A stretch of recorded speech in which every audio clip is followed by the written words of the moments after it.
uvoma mu kunezererwa kw'Imana. Iyo Imana irakaye imena ibyago. Iyo Imana irakaye iteza akaga. Iyo Imana irakaye umujinya wayo urakongezwa, ubutaka bukumagara, isi ikabura amazi. Iyo Imana irakaye amasoko arakama. Iyo Imana ya Isirayeli irakaye habaho imivurungano, ibitekerezo by'abantu bikananirwa, abantu bamwe bakageraho bakaba nk'abasazi. Kumbe Imana yarakaye, ariko iyo inezerewe isuka amahoro mu isi, ikavuga ngo imvura ntigwira igihe, izuba naryo rivira igihe. Mbifurije kunezeza Imana mu izina rya Yesu. Rwandiko rwandikiwe Abaheburayo.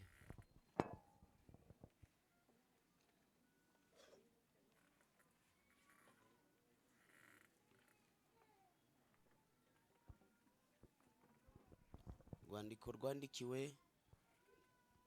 Abaheburayo, igice cya 11, turasoma umurongo wa 30 n'uwa 31.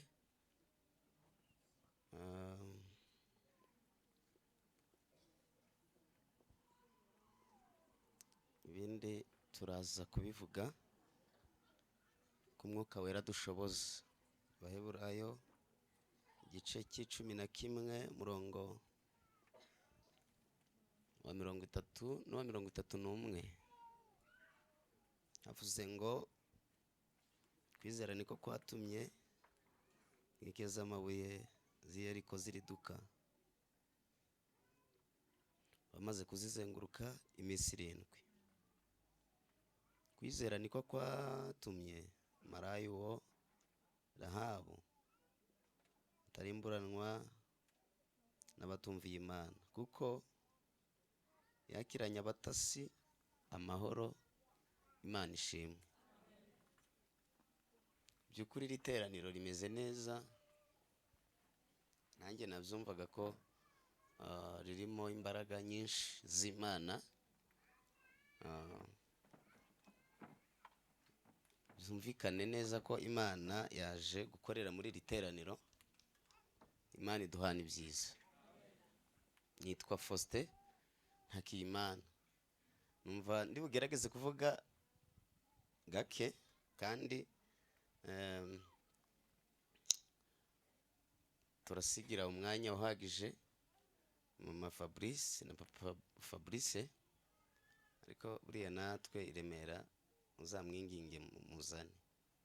Byukuri waraje, ariko muzenye byaba ari sawa. Ngiye kuvuga ku kwizera Imana.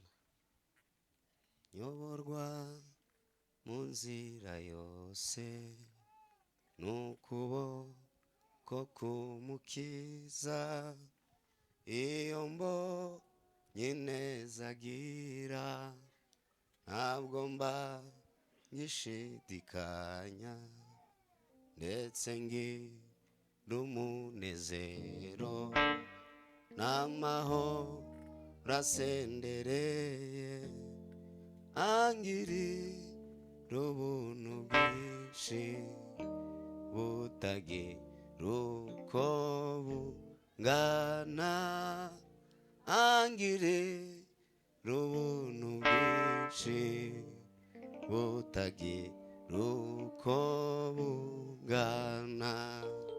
Nyoborwa mu nzira yose niringiye y'Umwami Yesu, ansindira n'ibishuko, anyongera mw'imbaraga, mu gihe nishwe n'inyota, naniriwe mu rugendo rwa rutare rwasadutse, ruradudubiza amazi, rwa rutare rwasadutse, ruradudubiza amazi. Nyoborwa mu nzira yose kubw'urukundo rukundo rwe rwinshi no mu ijuru imbere ya se zanezerwa bihebuje Yesu ku birenge byawe niho mfukamye nkuramya kuko wanyoboye neza muri iyi si ngituyemo kuko wanyoboye neza muri iyi si ngituyemo. Muzayiririmbe ni 34 mu Gakiza. Kuko wanyoboye neza muri iyi si ngituyemo kuko wanyoboye neza muri iyi si ngituyemo. Ziririmbo zaririmbwe abantu bera b'Imana yahaye umugisha ibaha ibihe byiza. Mbifurije namwe kandi kugira ibihe byiza, kandi umuriro ndimo numva aha Imana igufashe ubutahane, we gusiga izi mbaraga hano, izi mbaraga ntuzisige hano, uzitahane, ibihe byiza ubijyane, kuko nanjye ndimo ndabyumva muri jye, y'Umwuka Wera hari n'imikorere y'Imana ihari ndabimenya. Uze kuba maso, Imana ibane nawe kandi kugirire neza. Haleluya. Yemwe bantu, haleluya. Imana ya Isirayeli ibagirire neza.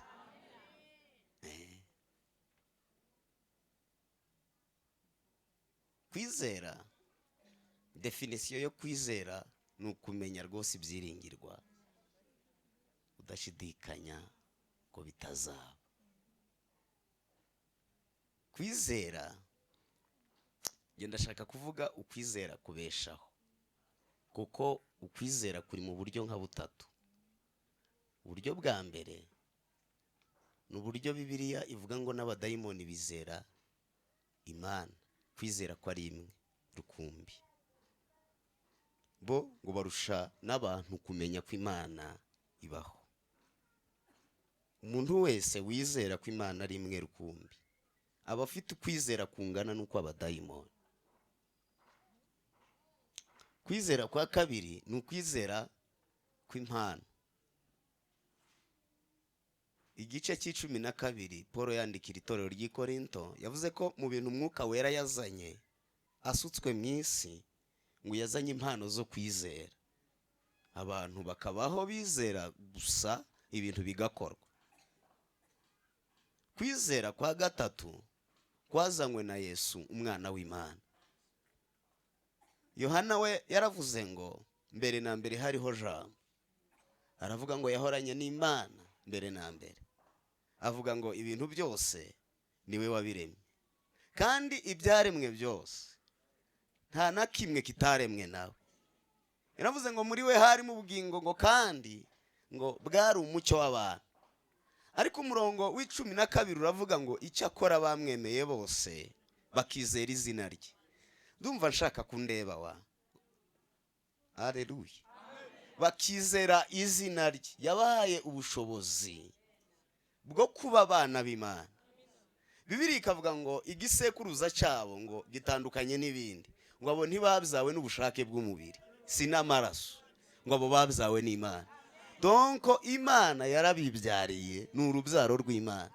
Ukumubona ino muri iyi si haba urubyaro rw'Imana, Imana yibyariye. Ubu kwizera Yesu rero niko kubeshaho abantu. Imana nge nawe dufashe kandi tugirire neza. Ndashaka kuvuga impamvu enye gusa zigomba gutuma twizera Imana.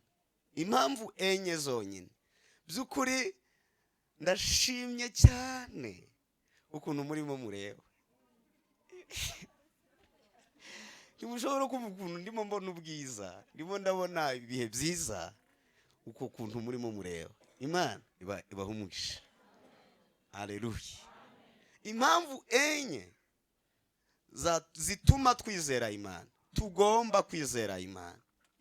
Iya mbere, uwandikiye Abaheburayo igice cya 11 umurongo wa 6 yaravuze ngo ntibishoboka ko umuntu utizera anezeza Imana. Ndashaka kubabwira ngo impamvu ya mbere ituma tugomba kwizera Imana ni ukugira ngo tuyinezeze. Iyo bivuze ngo kunezeza Imana, mu bintu bya mbere Imana yaremeye umuntu ni ukugira ngo ayinezeze. Kandi ndagira ngo nkubwire ko wowe ushobora kunezeza uwo muri kumwe, ariko bigoranye kunezeza Imana. Kuko uwo muri kumwe wabyina cyangwa wanaririmba, yewe wanabwiriza neza akanezerwa, akavuga ati vraiment ubwirije neza, unabyinye neza, ariko ntabwo areba mu mutima uwo muri kumwe ngo amenye umudiho wawe wavaga hehe, ngo amenye ntabwo uri kubyina inyuma ariko mu mutima ufite ibindi bintu urimo gutekereza. Kuko mu minsi ya nyuma bazaba babyina ariko banaroga, bazaba babyina ariko ari n'abasambanya, ari indaya, bazaba babyina ariko ari n'abagambanyi. Ndi kuvuga ibintu, mureke mvuge. Haleluya. Kongere kandi haleluya. Umuntu kumunezeza byashoboka kabisa, ariko Imana yo kugira ngo ikunezererwe uyinezeze, urabyina ikareba no mu mutima ikavuga iti ariko no mu mutima ari kubyina. Iyo ibiri kwirebera no mu mutima. Noneho rero kugira ngo Imana inezerwe nuko uyizera. Kugira ngo tunezeze Imana nuko tuyizera. Ibi rero keretse niba udafite gahunda yo kunezeza umuremyi wawe, ariko zimwe mu mpamvu zituma twizera Imana ni ukugira ngo niyatureba inezerwe, ivuge ngo ndanezerewe cyane kuko uranyizeye. Bifurije rero kwizera Imana bituma Imana inezerwa. Kandi babwire ko umunezero wawe uvoma mu kunezererwa kw'Imana. Iyo Imana irakaye imena ibyago, iyo Imana irakaye iteza akaga, iyo Imana irakaye umujinya wayo urakongezwa, ubutaka bukumagara, isi ikabura amazi. Iyo Imana irakaye amasoko arakama. Iyo Imana ya Isirayeli irakaye habaho imivurungano, ibitekerezo by'abantu bikananirwa, abantu bamwe bakageraho bakaba nk'abasazi. Kumbe Imana yarakaye, ariko iyo inezerewe isuka amahoro mu isi, ikavuga ngo imvura ntigwira igihe, izuba naryo rivira igihe. Mbifurije kunezeza Imana mu izina rya Yesu.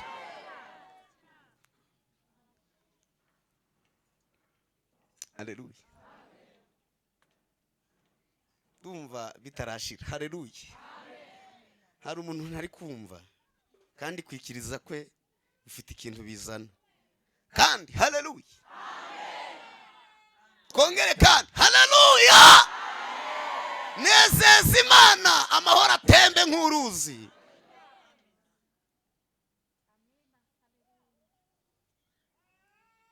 Kuko wanyoboye neza muri singituyemo, kuko wanyoboye neza muri singitu.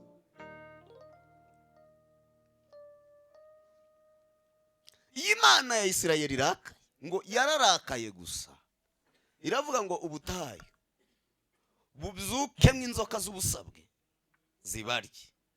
Mu isaha imwe gusa hari hamaze gupfa ibihumbi n'ibihumbagiza. Imana irakaye haba ibyago bikomeye.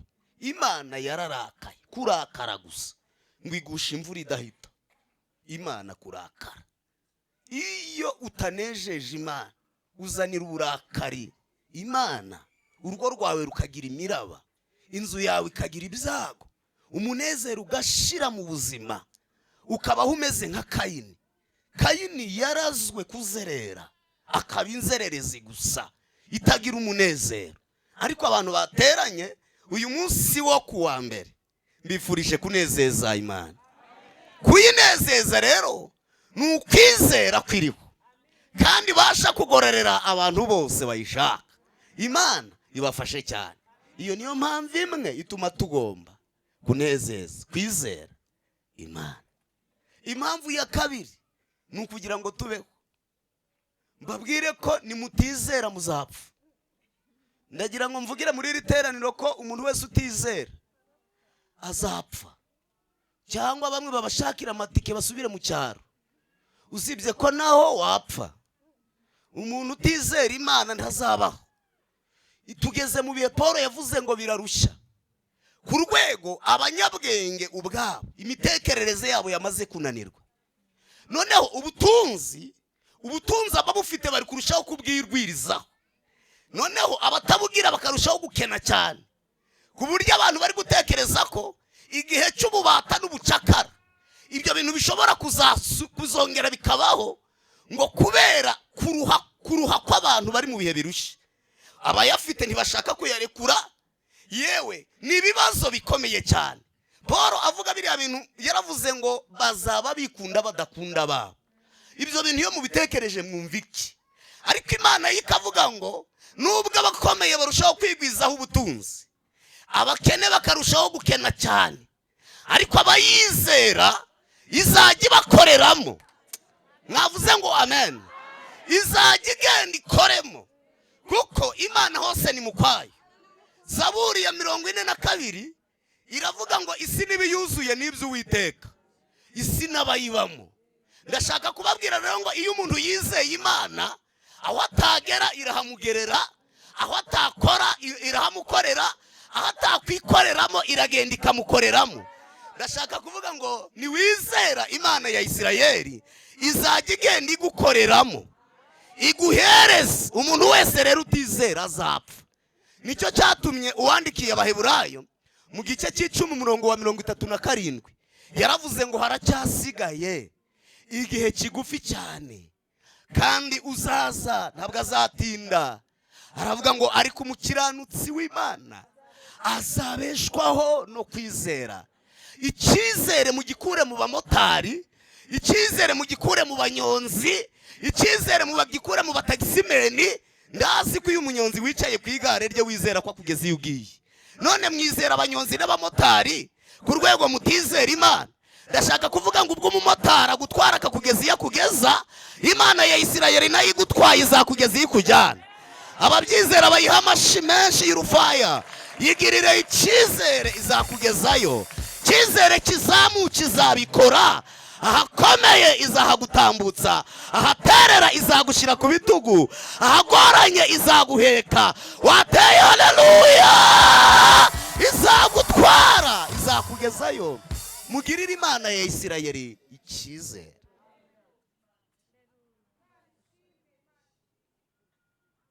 Kandi ubu twizera ibintu bikomeye.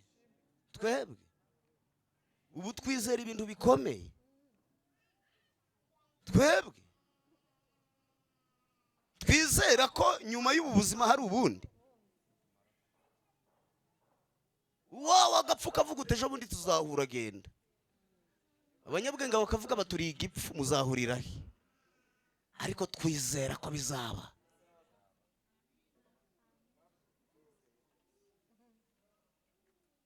Urashaka kubaho utiba? Urashaka kubaho utaroga, utari umugome? Izera imana.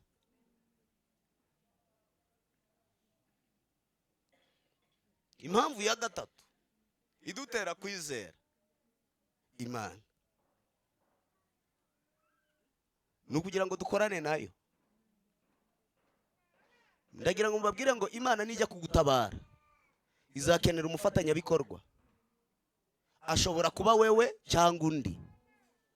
Mu buzima iyo ubona iyi si habaho kubiba no gusarura, ibyo bibiri gusa. Icyo umuntu abibye nicyo asarura. Ushobora kudasarurira aho wabibiye muri iyi si, ariko amaherezo ukazasarura. Ndashaka kubabwira iki? Imana ishimwe, nezerewe iri teraniro kabisa, kubera ukuntu mutuje mumeze neza. Ndimo ndakubwira ngo Imana ya Isirayeli kugira ngo ukorane nayo biragusaba kuyizera. Ntiwakorana n'Imana utayizera. Kandi ntubwire niba utiteguye gukorana n'Imana, witegure no kutagira icyo ugeraho. Witegure kunanirwa, witegura gusubizwa inyuma, witegura kuba munsi y'ibirenge by'abaguhiga n'abakurwanya niba utiteguye gukorana n'Imana. Ndagira ngo mbabwire ngo iyi Imana ya Isirayeli igambiriye kugira ibyo ikora mu isi, ikenera abafatanyabikorwa. Yaba wewe rero mufatanya, ikagira ibyo ikora mu buzima bwawe cyangwa bw'umuryango wawe cyangwa ku itorero cyangwa ku gihugu, ariko Imana ikeneye umufatanyabikorwa. Ntiwakorana nayo rero utizeye, ntibyashoboka. Niba utizeye, utari tayari, utizeye, uzarya ibisigazwa, uzagenda hato. Niba ushaka kugera kure, korana n'Imana, fatanya n'Imana urwo rugendo, nibwo uzagera kure wifuza kugera. Niba ushaka kandi, niba ushaka kwihuta, cyakora genda wenyine. Ushobora kwihuta ukagera ahantu utagomba kugera. Imana ihimbazwe cyane. Abafatanyabikorwa rero ni abadusomye. Bibiliya iravuze ngo kwizera niko kwatumye inkike z'amabuye ziriduka. Niko Bibiliya ivuze. Yemwe muzi ko Yosuwa iyo adakorana n'Imana mu buryo bwo kwizera atari gushobora kugeza Abisirayeli mu gihugu, haba no kubaho imigabane. Mu mirimo Yosuwa yari afite, uwa mbere nuwo kubatwara akabageza mu gihugu cy'amasezerano. Wibutse ko wari wa murimo ufite wowe wo kugeza abana bawe mu gihugu cy'amasezerano, kuba igihugu gisha ukabasigira umurage musha. Icya kabiri, Yosuwa yari afite inshingano zo kurwana intambara, akabaha igihugu kibohotse gisa neza. Keretse niba ushaka kuraga abana bawe abadayimoni, bakazasigara bambara paketi banywa itabi, cyangwa ari ibintu biri aho ngaho bikorana n'imbaraga z'umwijima.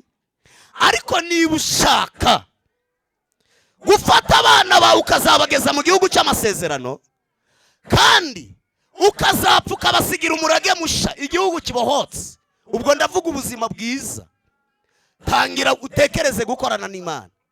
Yosuwa, Imana yaramubwiye ngo umugaragu wanjye Mose none arapfuye, fata ubu bwoko bwanjye mujyane.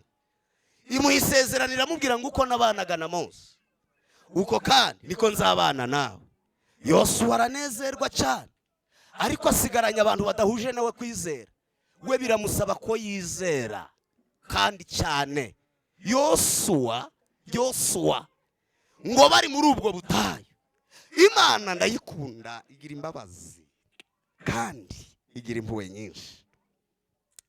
Iramubwira ngo Yosuwa we, none ubwira Abisirayeli bose babwire biyeze, hanyuma icya kabiri bakora amahamba, kuko ejo mwanikirije mukavuga ngo amen. Nukuri simbabeshya, ndimo neza, haba ndimo neza kabisa. Haleluya. Twongere kandi haleluya. Namwe kandi haleluya. Yaramubwiye ngo bwira Abisirayeli bose biyeze, nibarangiza kandi bakore amahamba, kuko ejo muzambuka ruriya ruzi rwitwa Yorodani. Yosuwa ngo abyumva aranezerwa, kuko niryo jambo bamaze imyaka 40 bategereje, ryonyine riturutse ku Mana. Kuko mu butayu Imana yarababwiraga ngo murazenguruka imisozi, ariko birahagije. Ariko bagategereza kuvuga ngo none tuzagira mu gihugu cy'amasezerano duti? Ndashimira Imana isohoza isezeranye igasohoza. Ndashimira Imana nubwo byaca mu nzira zimeze ariko iyi isezeranyije. Bishobora kumara imyaka myinshi ariko Imana ntibeshye. Nubwo Mose yapfuye, umuyobozi w'uru rugendo Kalebu na Yoshua nabo ntibakiriho, ariko dufite baruta. Yesu niwe, Yesu ariho.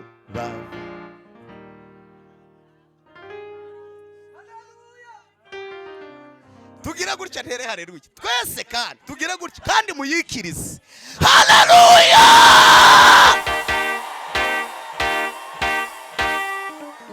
Twongere kandi tugira gutya ntire ndi haleluya. Mwiyeze mukora amahamba, ejo nk'iki gihe tuzambuka Yorodani.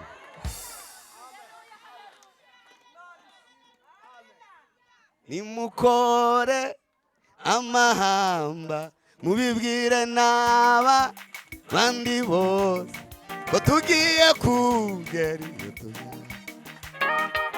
Nimukore amahamba mubibwire n'aba bandi bose ko tugiye kugera iyo tujya.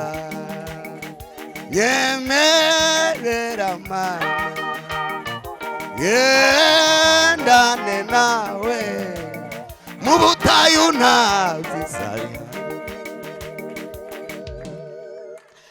Olele asali baritasima amasko besainas. Ndumva kandi ndi haleluya. Tugira gutya nyitere mwi haleluya. Kora amahamba kandi mwezwe, ejo tuzambuka Yorodani.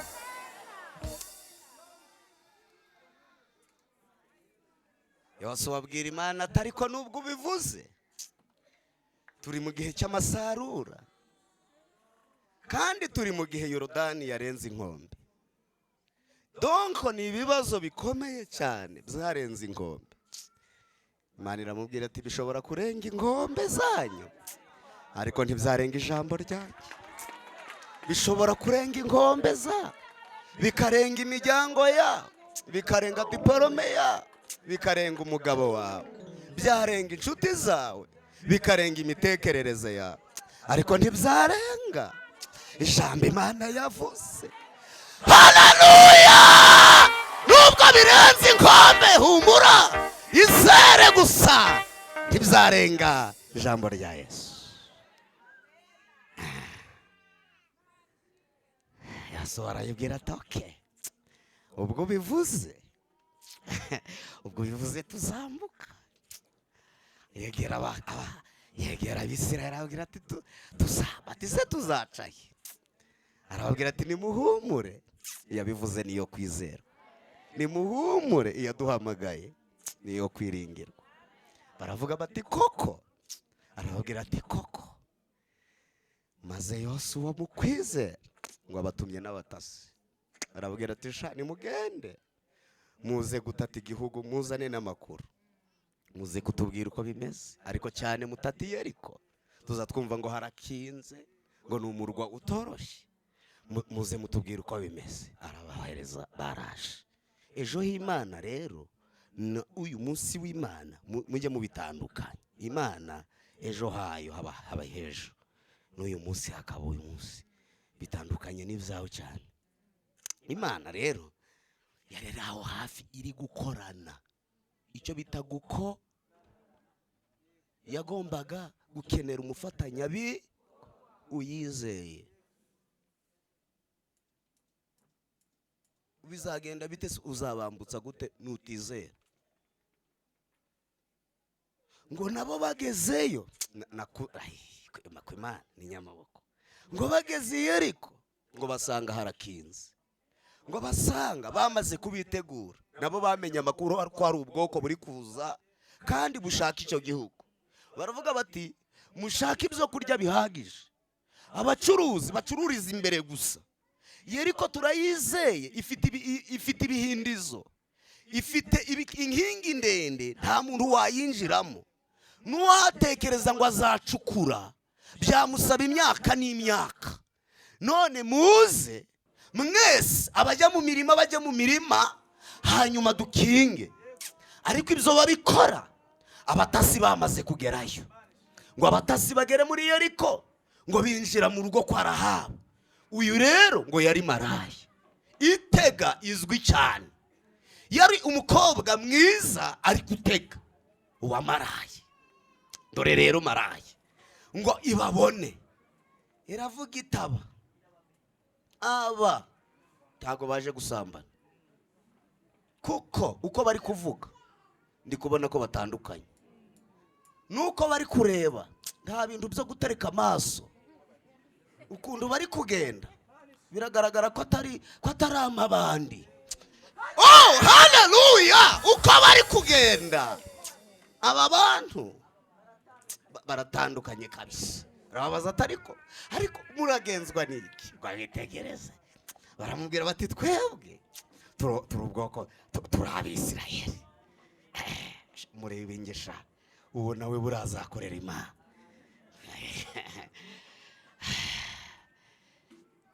Rahabu arababaza ati muragenzwa n'iki? Baramubwira bati twebwe uko tubona turi Abisirayeli, turaba mu bwoko bwa Yakobo. Rahabu aravuga ati narabumvise, n'Imana yanyu narayumvise, ibyo yakoreye ku nyanja itukura twarabyumvise, uburyo yabanye namwe mu butayu byatugezeho, uburyo abami bo hakurya y'uruzi babarwanije mukabanesha twarabimenye. Turabizi muri ubwoko budakina, muri ubwoko budakinishwa. N'Imana yanyu ntikina, n'Imana yanyu ni inyamaboko. Kandi mubitekereze nabimenye ndi maraya, kanswa batari ba maraya. Nagira ngo babwire ngo barabimenye ko dufite Imana y'inyamaboko ishobora byose. Abatasi bati mwarabimenye? Bati turabizi. Ukubona abantu bose bari hano muri Yeriko bari guhinda imishitsi, bumvise inkuru zanyu zibatera ubwoba, bumva amakuru y'Imana yanyu abatera ubwoba. None uko ndi kubabona, ndi kubona mudasa n'inzererezi, mushobora kurinda ibyo muvuze. None dore ngiye kubahisha, kuko tayari baje kubareba. Ngiye kubahisha nanjye, ariko mumbwire bizagenda gute? Bati banza uduhishe batatwica, turakubwira mu kanya. Ngo arabazamura hejuru y'inzu. Abantu baraza bati abantu tubonye baje iwawe ntabwo ari maraya z'abagabo, twamenye ko ari abantu batagenzwa n'ibyo ucuruza hano, ni Abisirayeli, bazane. Undi ati nge ndi indaya. Bagiye mubakurikire. Ngo babakurikire, maraya ajya kubareba aho bari, arababwira ati ngabo ni mumanuke. Ngo baramanuka, arabitegereza arababwira ati mumbwire none ko nzi ko iki gihugu Imana izakibaha. Umva n'ukuri, maraya zarabimenye ko Imana izabikora, wowe ukaba utarizera ari wowe bizakorerwa, ukaba utarizera ko bizaba ari wowe Imana izabikorera. Mu gihe maraya zamenye kuri umuntu udasanzwe, zamenye ko muri ubwoko bukomeye, none mugiye kubitagaguza.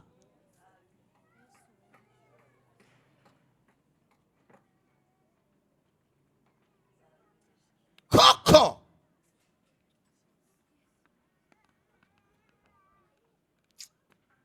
birababwira ngo mundahira icyo muzampa. Bizagenda gute? Mumbwire ko muzadukiza, kuko njya ndi kureba bari kwizerera muri kino gihugu no muri hano nubwo hakinze, ariko Imana yanyu aha ngaha ifite ubushobozi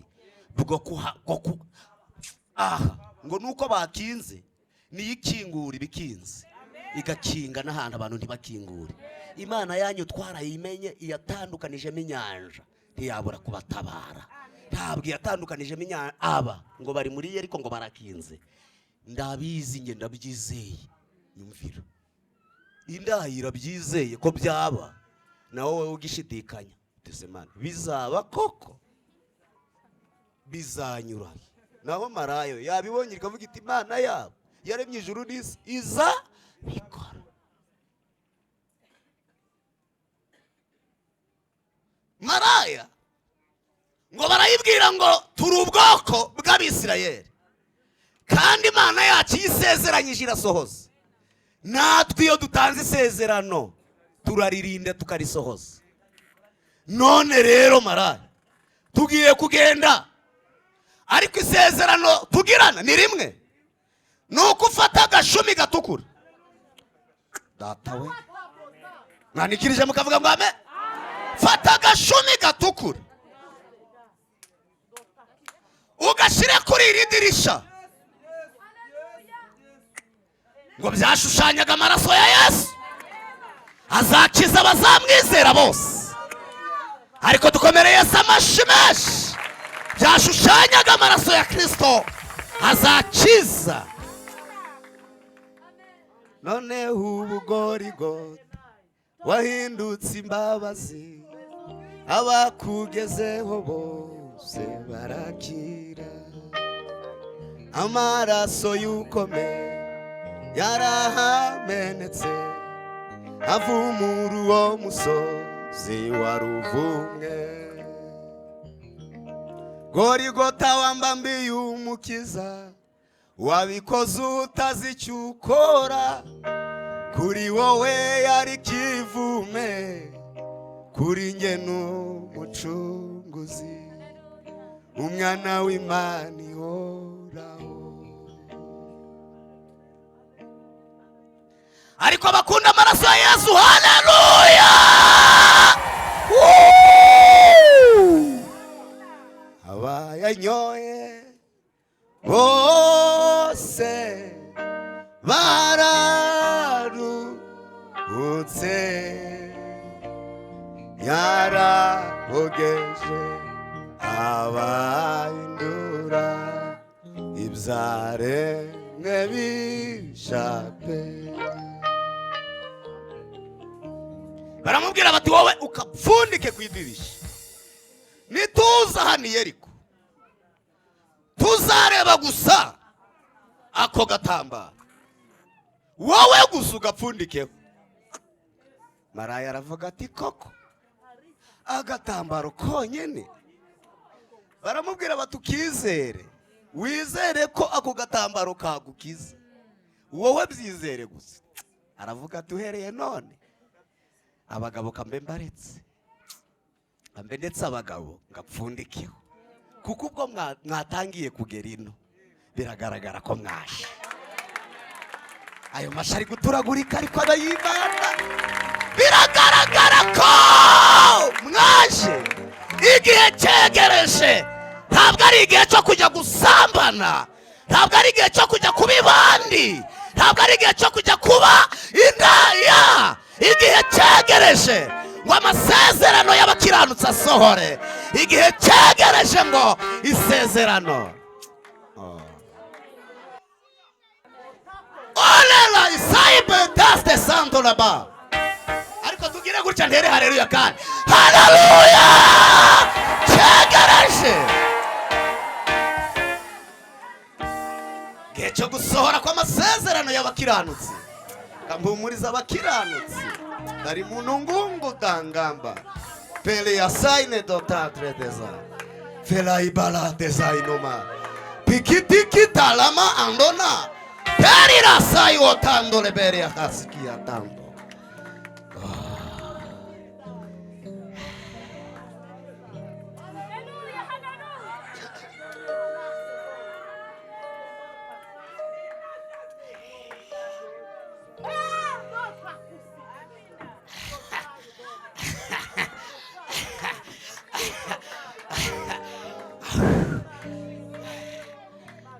azabimenye ko igihe cyo kujya gutega cyashize. Zavuye mu muhanda maraya.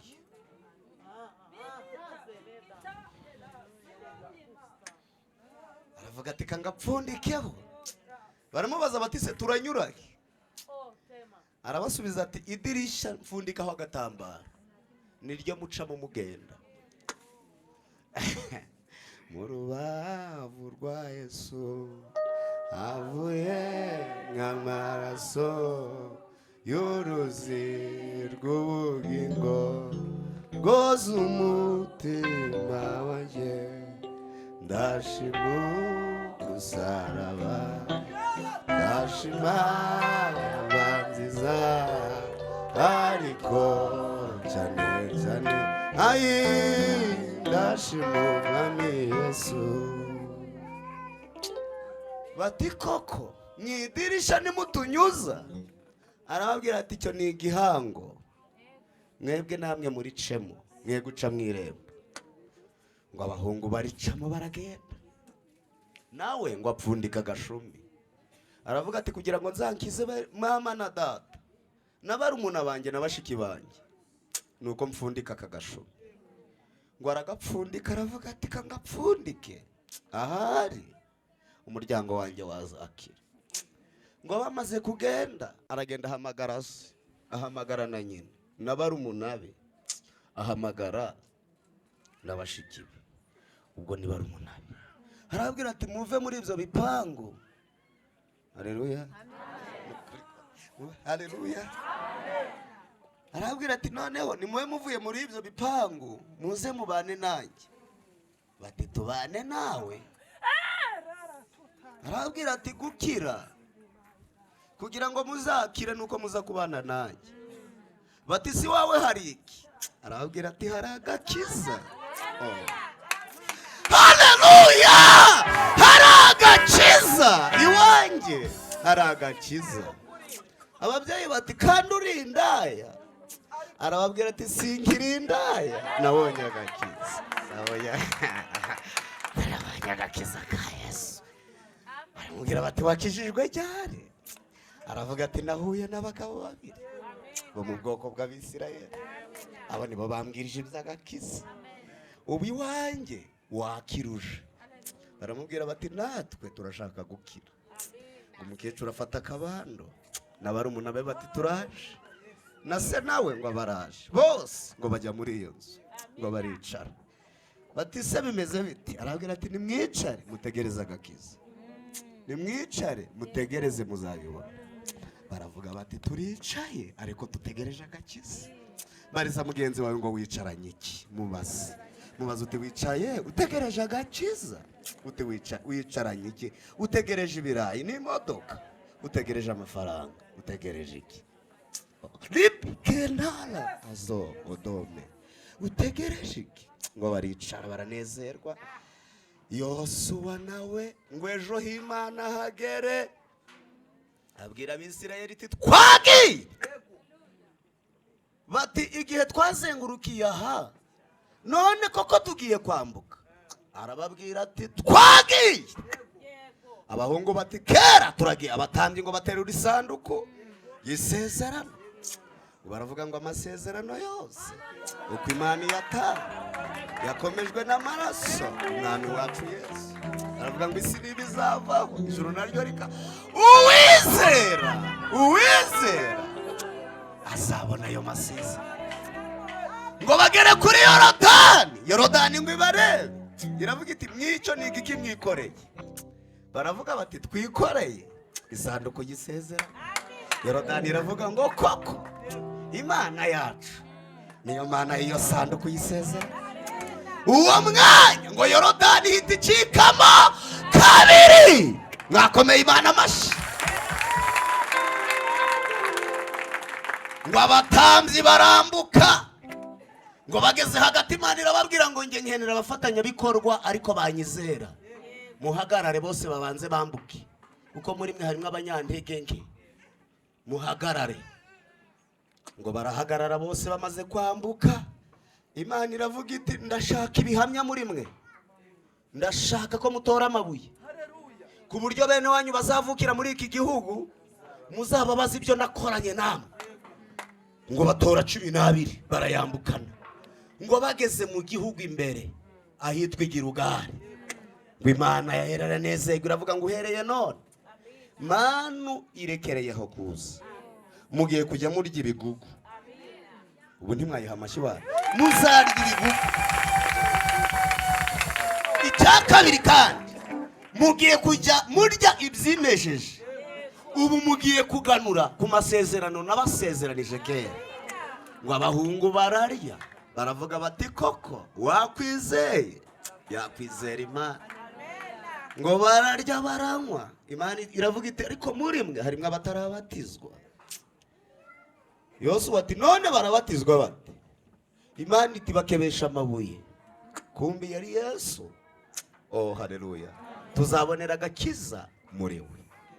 Igitangaza kiraba aho rero. Wenda ngiye gusoza unazo katsoze kabisa, kansoza ariko ngiye gusoza dusenga rero.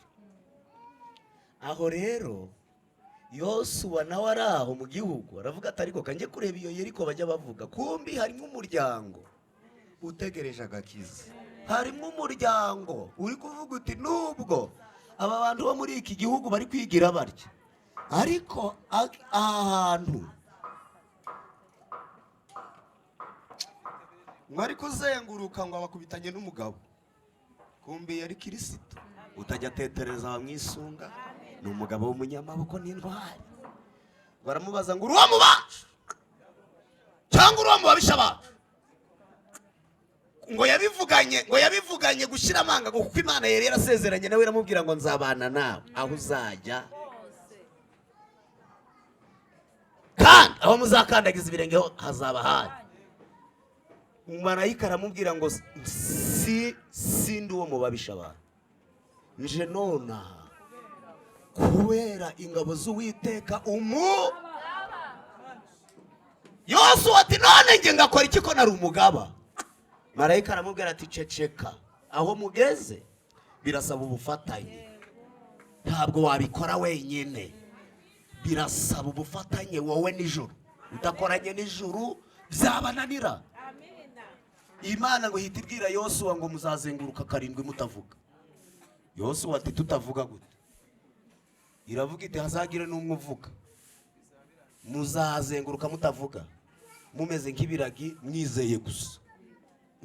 Yosuwa ati none ubwo kuzenguruka bizatume iki gikuta gihirima?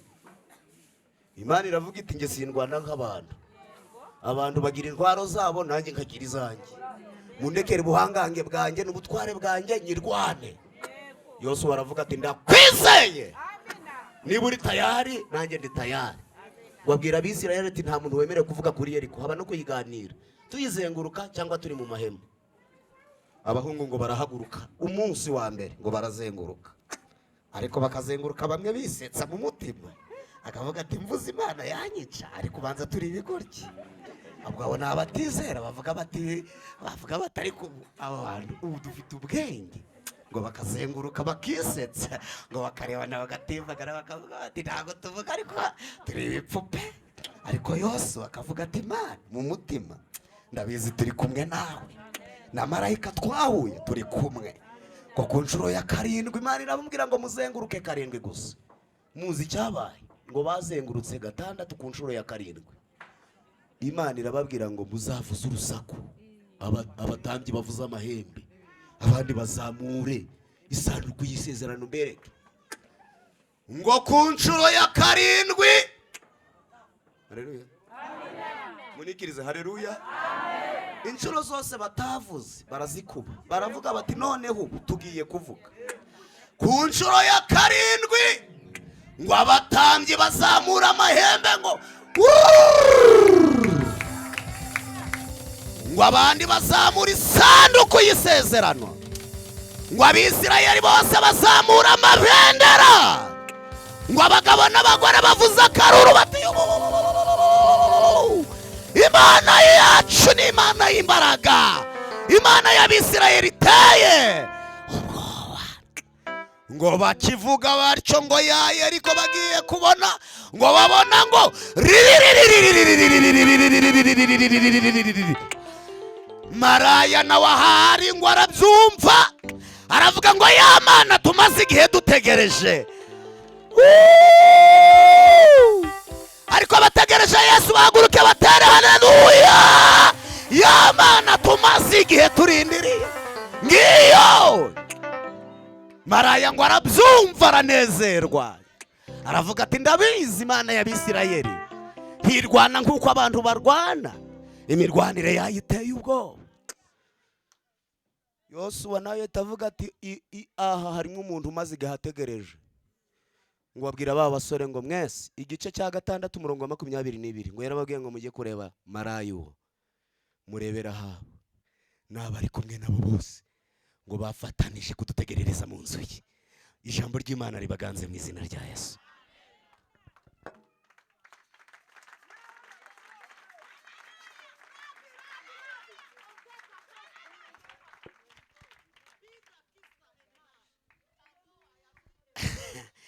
Imana rero niyo kwizerwa. Kwizera Imana kugira ngo dukorane nayo. Utari tayari gukorana n'Imana ntazabaho muri iki gihe. Impamvu ya nyuma twizera Imana ni ukugira ngo tuzakiza ubugingo bwa 10:39, ariko twe ntidufite gusubira inyuma ngo turimbuke, ahubwo dufite kwizera kugira ngo tuzakiza ubugingo bwacu. Wacu yaravuze ngo uwizera azabona ayo masezerano. Duhumirize ku maso dusenga Imana.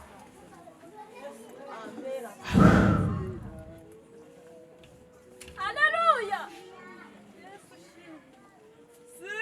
Imana irashaka ko uzamura igipimo ukizera. Ntabwo dusenga Imana y'ibirayi, Imana y'amazu, ntabwo ariyo dusenga. Bazababeshe dusenga Imana y'amamodoka, ntabwo ariyo dusenga. Icyakora dusenga nyiri ibyo byose. Weni boanga take sandole belia kita adoneme sandole belia kas. Ndagira ngo dusenge. Kwizera kwawe kurahari. Wizeye gute Umwami Yesu? Wizeye gute Imana? Ariko ndumva umwuka mbwira ngo mwese muhaguruke dusenge. Hanyuma umunyantege ni wari ufite gushidikanya kubera ubuzima, ntukabura ibirayi ngo